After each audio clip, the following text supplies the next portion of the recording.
지표와 세계 경제입니다. 어제부터 주요 국가들의 이 경제 올해 리뷰와 함께 또 내년도 전망을 해드리고 있는데요. 오늘은 유로존 경제에 대해서 알아보겠습니다. BS투자증권 투자전략부 홍순표 부장 전화 연결되어 있습니다. 부장님 안녕하세요.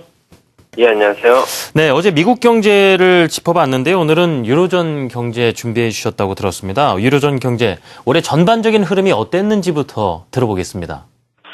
예, 올해 유로존 경제는 희망을 확인한 한 해였다라고 평가를 해볼 수 있겠습니다. 비록 올해 유로존 경제가 마이너스 0.4% 내외의 성장세를 기록하면서 2년 연속 역성장했을 것으로 추정이 되지만 작년에 마이너스 0.6% 성장에 비해서는 역성장 정도가 완화되었다는 점에 큰 의미를 부여할 수 있을 전망입니다. 올해 유로존 경제가 작년에 비해서 위축 정도가 완화될 수 있었던 이유는 두 가지 정도로 이유를 설명드릴 수 있겠습니다. 우선 올해 유로존 개인 소비 위축이 작년에 비해서 매우 제한적이었다는 점을 들 수 있습니다. 작년에 전분기 대비해서 평균 0.4% 감소했던 유로존의 개인 소비는 올해는 0.1% 감소에 그친 것으로 나타나고 있습니다. 이에 따라서 유로존 경제 성장에 대한 개인 소비의 기여도 역시 작년에 평균 마이너스 0.2%포인트에서 올해는 마이너스 0.0% 수준으로 크게 개선될 수 있었습니다. 이와 같이 올해 개인 소비 위축이 제한적이었던 것은 역내 재정위기 우려감이 크게 완화되면서 소비 심리가 위축 국면에서 벗어난 회복된 결과라고 할 수 있겠습니다.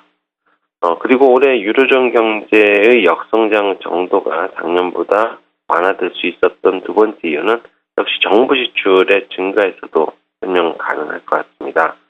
작년에 전분기 대비 평균 0.2% 감소했던 정부 지출의 경우에는 올해 평균 0.2% 증가로 반전되었고요.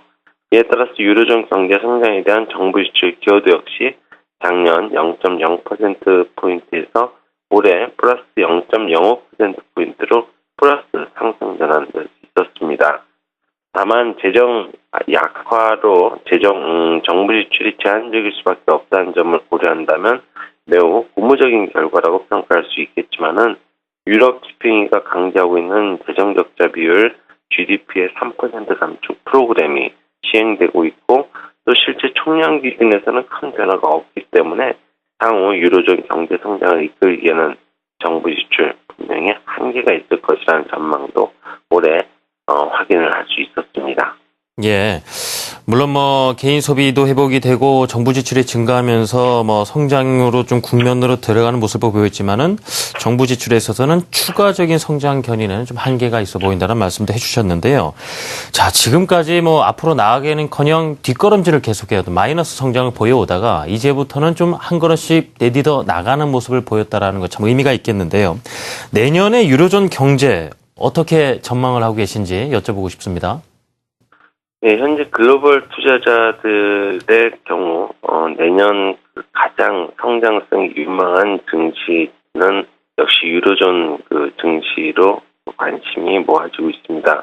결국 유로존 증시에 대한 낙관적인 시각은 또 유로존 경제의 그런 개선 흐름이 뒷받침될 것이라는 전망에 근거를 한다라고 볼 수 있겠는데요. 올해는 내년에는 유로존 경제의 개선 흐름보다 좀 명확해질 것으로 예상이 되고 있습니다. 특히 유로존 경제는 1% 이상 성장하면서 내년 역성장에서 탈피하게 될 것으로 기대가 되고 있는데요. 작년까지 제한적으로 나타났던 개인 소비가 순환적인 요인과 또 소비 심리 개선 등으로 보다 속도감 있는 회복을 나타낼 것으로 예상이 되고 또 소비 개선의 영향으로 서비스 산업도 개선 흐름을 나타낼 것으로 예상이 되고 있습니다.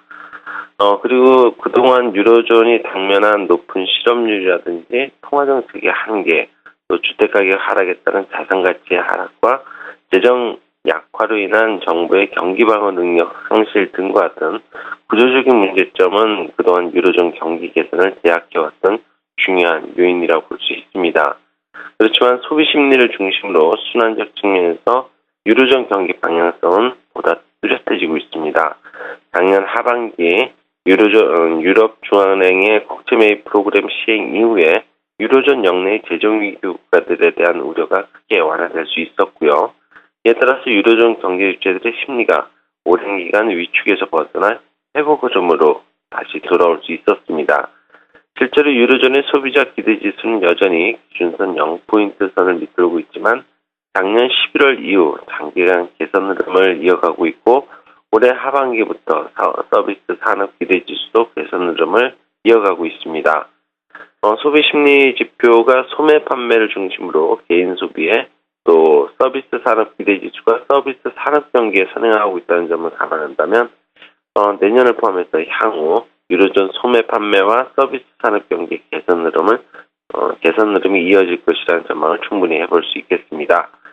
특히 유로존의 서비스 산업이 소비에 연동되고 있다는 점을 감안한다면 소비와 서비스 산업을 중심으로 고용 개선이 진행될 가능성이 매우 크다라고 예상이 되고요. 물론 유로존 경제 전반으로 본격 확산을 기대하기는 이르지만 서비스 산업을 중심으로 소비 확대, 또 서비스 산업 생산활동 회복과 고용 개선으로의 선순환 구조가 부분적으로 진행될 가능성도 충분히 열어둘 수 있겠습니다. 유로존 소비자 기대 지수의 상승은 재정위기 우려감이 완화되면서 향후 경제 상황에 대한 기대감을 기반으로 나타날 수 있겠고요. 향후 재정위기가 다시 불거지지 않는다라는 점을 전제로 한다면 소비 심리의 개선은 앞으로도 지속될 가능성이 높고 이런 부분은 내년 유로존 경기가 개선될 것이라는 전망에 가장 중요한 근거로 작용할 것으로 예상을 해볼 수 있겠습니다. 네, 유로존 경제 내년에 청신호가 들어와 있다라는 말씀인데요. 내년에 가장 기대되는 증시, 유로존 증시다라는 말씀도 인상이 남습니다. 자, 지금까지 BS투자증권 투자전략부 홍순표 부장과 말씀 나눠봤습니다. 부장님, 감사합니다. 예, 수고하십시오.